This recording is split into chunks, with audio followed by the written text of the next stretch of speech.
ये देखिए चंद्रयान उतरा, चंद्रयान खुलेगा, समझ लीजिए एक डब्बा है, बॉक्स है चंद्रयान, और अंदर से देख रहे हैं आप, ये आप जो देख रहे हैं ये रोवर निकल कर आ रहा है, इसमें व्हील लगे हुए हैं। ये निकला चांद की सतह पर, अब से कुछ देर में उतर आएगा और उसके बाद पूरे चांद पर घूमेगा, और न सिर्फ घूमेगा बल्कि यहां से बहुत सी जानकारियां जुटाएगा। अब तक चंद्रयान के प्रोपल्जन और लैंडर की ज्यादा बात हुई, वही आपने सुना होगा। रोवर पहली बार सुन रहे होंगे शायद। चंद्रमा की सतह पर अब असली काम यह प्रज्ञान रोवर करेगा जो घूम रहा है।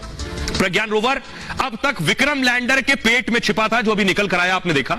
चांद पर पहुंचने के बाद यह रोवर लैंडर से बाहर निकला।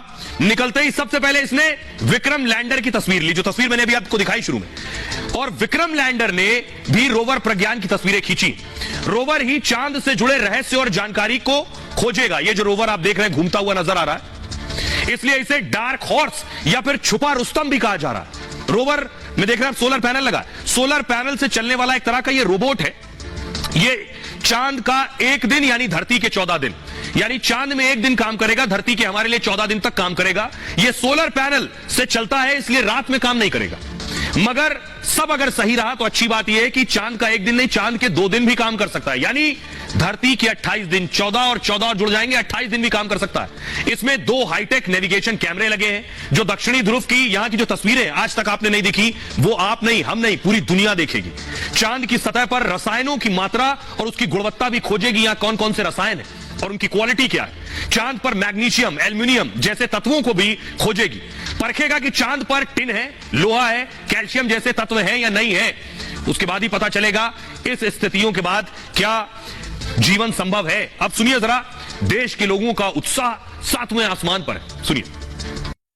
आज जैसी खुशी शायद जिंदगी में कभी भी नहीं मिल सकती, क्योंकि हमारा देश का तिरंगा जो कि चंद्रमा पे लहराया गया है, इससे बड़ी हमारे देश के लिए, हमारे वैज्ञानिकों के लिए इससे बड़ी गर्व की कोई बात नहीं हो सकती। पूरे विश्व को इंडिया पर गर्व है, इंडिया के वैज्ञानिकों पर गर्व है। हमारे वैज्ञानिकों ने जो कार्य किया है, अभी तक विश्व का किसी भी देश का कोई वैज्ञानिक ये कार्य नहीं कर सका है, जिसमें इंडिया सफल हुई है। आज अपना तिरंगा चांद पर फहरा गया है। वंदे मातरम, वंदे मातरम, गाड़ दिया भाई, गाड़ दिया, चांद गाड़ दिया। अति उत्साह है, भारत का मान बड़ा है, सम्मान बड़ा है, और भारत शक्तिशाली राज्य है। भारत विश्व गुरु बनने की ओर है। भारत माता की जय। विश्व में नरेंद्र मोदी जी और इसरो के द्वारा ये पूरे प्रयास रचा गया है। ये एक कीर्तिमान है पूरे विश्व में, इसका परचम लहराया गया, पूरे विश्व में भारत का नाम ऊंचा हुआ है। भारत विश्व का पहला ऐसा देश है जिसने चंद्रयान 3 सफलता पूर्वक चंद्रमा के साउथ पोल पर उतारने का काम किया।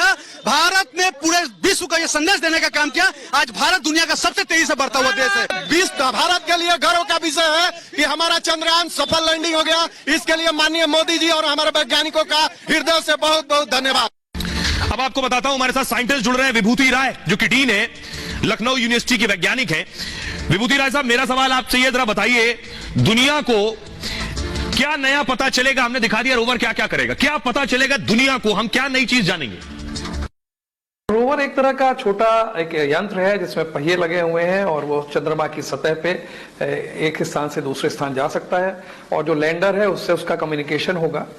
रोवर को हम ये प्रयास करना चाहते हैं कि जो चंद्रमा की सतह पे जो धूल के कण हैं वो किस प्रकार के हैं, उनके क्या अयस्क हैं, उनके क्या मिनरल्स हैं, ये भी हम पता करना चाहते हैं कि वहाँ का जो वायुमंडल है वो किस प्रकार का है, और वहाँ पाए जाने वाले विशेष प्रकार के जो एलिमेंट्स हैं वो कितने कॉन्सेंट्रेशन में है। और इसके माध्यम से हमको शायद ये भी पता चले कि वहाँ पर जो नाना प्रकार के गैसेस वगैरह हैं, तो क्या वहां पर जल के ज्यादा होने की संभावना है या नहीं। कोई भी देश जो इस प्रकार के अभियान चलाता है वो ये कभी बताता नहीं है मुख्य रूप से कि क्या क्या चीजें विशेषताएं मिली। तो हमारा भारत का ये अभियान आज सफल हुआ है, और इसके माध्यम से आने वाले कुछ समय में हमको पूरी की पूरी डायरेक्ट सूचनाएं मिलने लगेंगी, और इसकी वजह से देश के विभिन्न पहलुओं पर उसके प्रौद्योगिक क्षेत्र में हम लोग आगे जा पाएंगे। हमारे साथ बने रहिए सर, आपके पास आएंगे विभूति साहब। तो आपने सुन लिया क्या कह रहे हैं वैज्ञानिक, हमें क्या हासिल होगा, दुनिया को क्या हासिल होगा। अब एक